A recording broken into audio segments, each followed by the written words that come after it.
$15 billion for a 35,000-ton battleship? In 2025? It sounds like a fever dream from 1945. It sounds completely insane in the age of stealth drones. But here we are. President Trump just initiated the Golden Fleet, and its crown jewel, the USS Defiant, is essentially a middle finger to modern naval doctrine. It's massive, it carries nukes, and it doesn't care if you see it. On December 22nd, 2025, history was made, or perhaps it was violently repeated.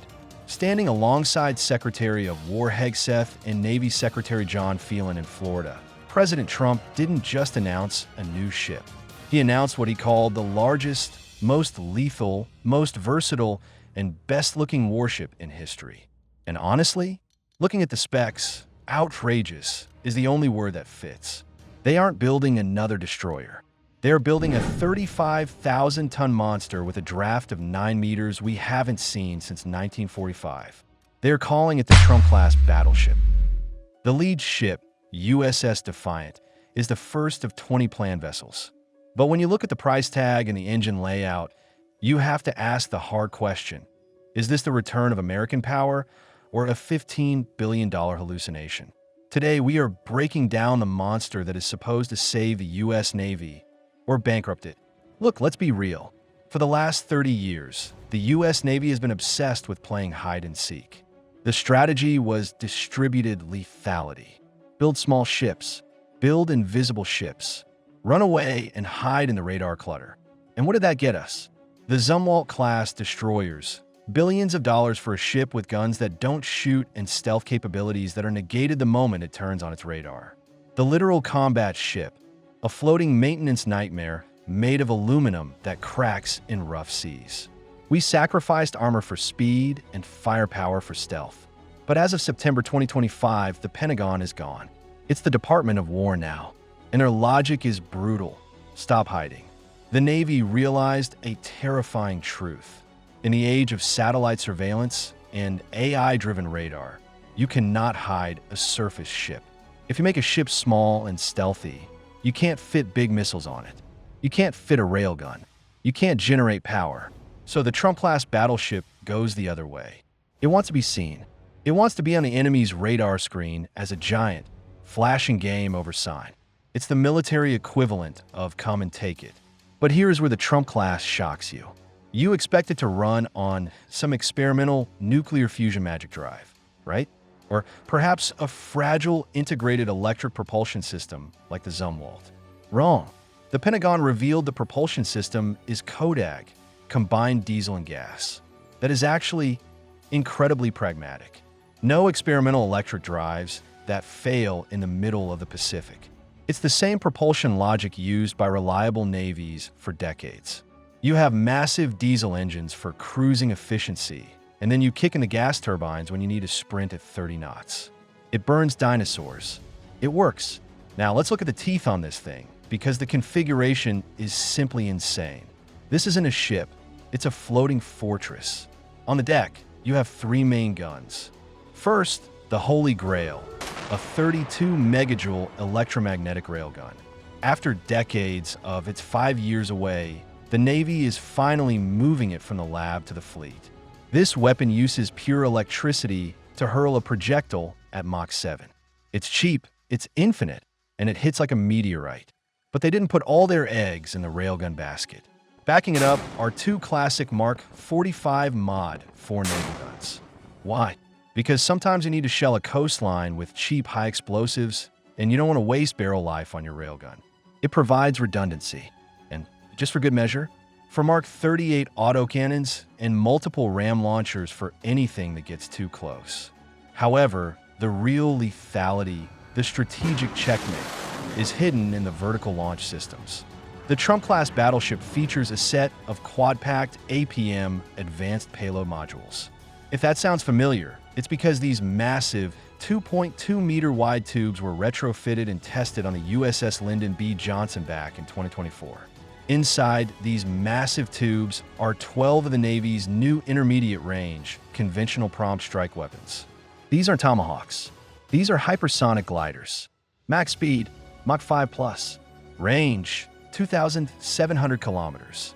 This means the Trump class can reach out and touch high-value targets deep inside Russia from well outside the first island chain. It can strike Moscow while sitting near Guam. But here's where I get skeptical. Alongside the monster missiles, the specs list 128 cells of standard Mark 41 VLS. Be honest with me, a ship that displaces 35,000 tons, and it only carries 128 standard missile cells? Let's compare that. South Korea's Sejong the Great Destroyer packs the same number of the cells, and it is a third of the size of the Trump class. A Chinese Type 055 carries 112 cells at 13,000 tons. Furthermore, the sensor suite is undeniable. The first two ships will deploy a fully functional SPY 6 S-band AESA radar, not the baby version on the Flight 3 destroyers that is limited by hull size. This array is 5.4 meters in diameter. That is practically a ground-based radar station put to sea. The power aperture on this radar is monstrous. It can handle air defense, anti-missile defense, space monitoring, and electronic warfare simultaneously. It sees everything. The design isn't the problem. Railguns, Mark 45, APM modules. This is all existing technology. It's innovative, but it's not magic. If they have the resolve, they can build it. The problem is the bill. As soon as this announcement dropped, the CEOs at Bath Iron Works and Ingalls Shipbuilding probably popped champagne corks. When we look at this, we see a battleship. When they look at this, they see a moving mountain of gold.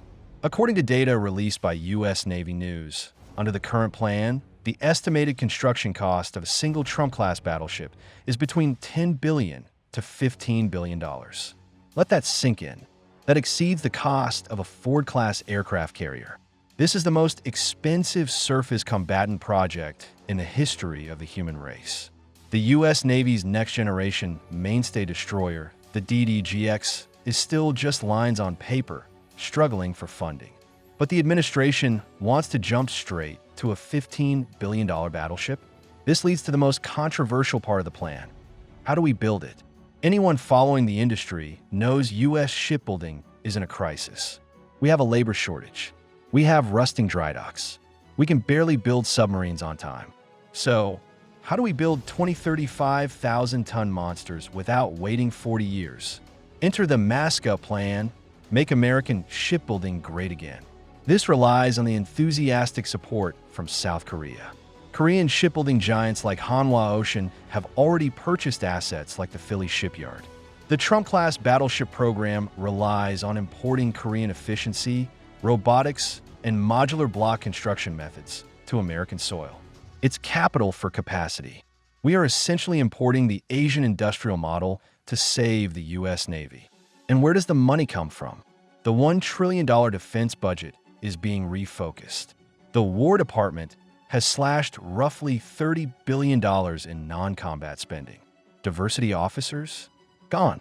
Climate research in the military? Gone. Bureaucratic bloat? Axed. Every penny is going into steel. It is ruthless. It is controversial. But honestly, it might be the only way to actually get these ships in the water before the next great power conflict starts. The Trump class isn't just a ship, it's a quarterback. With its massive radar and command facilities, it sits in the center of a web, controlling hundreds of unmanned drone ships and coordinating fire with F-35. Think of it like this. The Trump-class battleship is the queen on the chessboard. The destroyers and drones are the pawns. It creates a 1,000-kilometer death bubble. You can't get close to it because of the railgun. You can't hide from it because of the SPY 6. You can't kill it easily because of the armor and lasers. It represents a return to command of the sea rather than just patrolling it. It's a shift from anti-access to access denial of our own. But this brings us to the biggest criticism. Is this just a big, fat target for the enemy's missiles? Sure, it has armor. But can armor stop a Mach 10 impact? The War Department is betting that active defense is better than passive defense. It's a $1 trillion bet on physics. Look, I like the Trump class. It's bold. It's ugly in a beautiful way. And the Kodak Propulsion proves they're actually serious about making it work in the real world. rather than just dreaming of electric futures. But we have to ask the hard question. Is this the return of the American Titan? Is this the moment the West regains its industrial mojo? Or are we building the world's most expensive artificial reef? Think about it. We are reviving the battleship concept after 80 years. History says that's a mistake, but technology says hold my beer. There's one thing that isn't in the press release, though. If this ship costs $15 billion and generates this much power, what else are they planning to plug into it? You don't build a 35,000-ton hull just for 128 VLS cells. Rumors suggest energy-hungry directed energy weapons far beyond current capabilities are part of the Block 2 upgrade. I want to know what you think. Is the battleship back, or are we crazy? Drop your theory in the comments below.